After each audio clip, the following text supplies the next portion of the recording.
Hello बच्चों, चलिए प्रश्न को पढ़ते हैं। यहाँ पर लिखा प्रकाश स्रोत को प्रकाश वैद्युत सेल से 1 मीटर की दूर रखे जाने पर निरोधी विभव का मान 4 वोल्ट है। बच्चों यहाँ पर जब प्रकाश स्रोत को सेल से 3 मीटर की दूरी पर रखते हैं तब निरोधी विभव कितना होगा, ये हमें बताना है। बच्चों 4 विकल्प दिए गए हैं, सही विकल्प का चयन करना है। तो चलिए बच्चों इस प्रश्न की मूल अवधारणा को हम देख लेते हैं। तो बच्चों इस प्रश्न की मूल अवधारणा में समझ लेते हैं कि जो निरोधी विभव का मान होता है वो आपतित प्रकाश की आवृत्ति पर निर्भर करता है बच्चों, और उसकी तीव्रता पर निर्भर नहीं करता है। तो यहाँ से बच्चों अगर हम देखें तो अगर हम ये तीव्रता का मान बच्चों बढ़ाते हैं तो बच्चों अगर हमारा आवृत्ति का मान नियत है तो बच्चों निरोधी विभव का मान भी नियत रहेगा बच्चों, वो परिवर्तित नहीं होता है, वो केवल आवृत्ति पर निर्भर करता है, तीव्रता पर निर्भर नहीं करता है।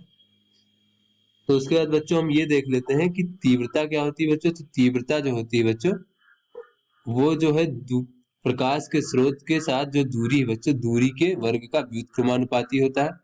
यानी प्रकाश के स्रोत से अगर दूरी बढ़ेगी तो बच्चों तीव्रता का मान उसका घटेगा बच्चों इस प्रकार से। तो चलिए बच्चों अपने प्रश्न को हल करते हैं। तो यहाँ पर बच्चों बहुविकल्पीय प्रश्न, सही विकल्प का चयन करना है इसमें। तो इसमें कहा जा रहा है कि प्रकाश वैद्युत सेल से 1 मीटर दूर रखे जाने पर निरोधी विभव का मान 4 वोल्ट होता है। तो जब प्रकाश स्रोत को सेल से 3 मीटर की दूरी पर रख देंगे तब निरोधी विभव का मान क्या हो जाएगा बच्चों, ये हमसे पूछा जा रहा है। तो बच्चों प्रकाश स्रोत को 3 मीटर रखने पर, प्रकाश स्रोत को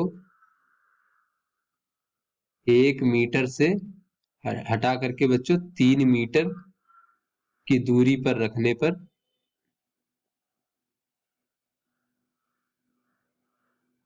जो बच्चों हमारा सेल है बच्चों, सेल के पास जो तीव्रता होगी बच्चों प्रकाश की तीव्रता 1/9 यानी कि दूरी के वर्ग का व्युत्क्रमानुपाती होता है, तो 1/9 रह जाएगी। किंतु बच्चों आवृत्ति का मान परिवर्तित नहीं होगा। दूर रखने से बच्चों आवृत्ति का मान वही रहता है, आवृत्ति का मान परिवर्तित नहीं होता है।